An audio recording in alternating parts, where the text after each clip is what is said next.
When it comes to looking at breeding waterfowl populations, there really are three surveys that we look at here in Georgia to determine what our season may be. First is the Waterfowl Breeding and Habitat Survey conducted by Fish and Wildlife Service and Canadian Wildlife Service across parts of the United States and Canada.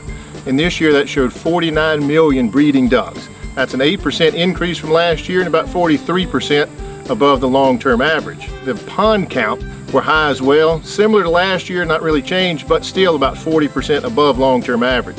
So continentally, we're looking at a really good waterfowl population, good habitat condition, which means probably good reproduction. For the eastern half of Canada, habitat conditions were very good, but some of the duck numbers were a little bit lower. Ringnecks, for example, were down 2 or 3%. Some of the other birds in the eastern Canada were down a little bit.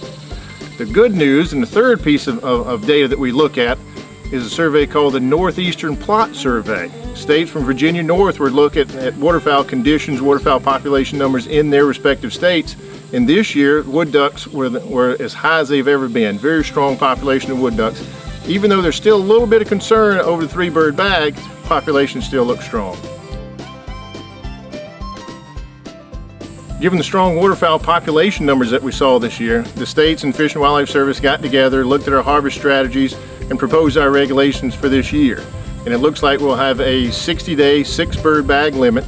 All the species bag limits the same as last year with the exception of canvasbacks, and that'll drop from 2 per day down to 1 per day. For waterfowl hunting opportunity this year, for those folks who are interested in our quota hunts, you can't miss with Altamaha or the Dan Denton waterfowl area at Oconee. Both of those have been really good duck producers in the past.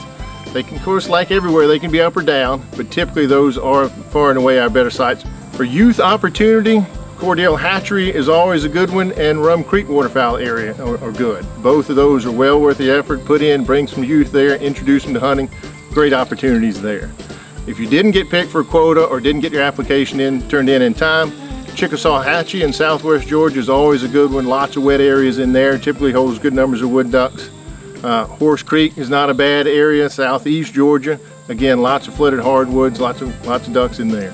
And for our duck hunters that prefer the big water, if you've got a boat, you like to chase some diving ducks, I would probably try Clark's Hill Lake, maybe Lake Eufaula, or definitely Lake Seminole.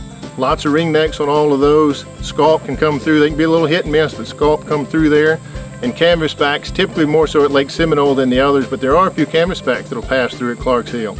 So if you prefer the black and white birds like I do, if you like those diving ducks, I'd give those 3 reservoirs a try.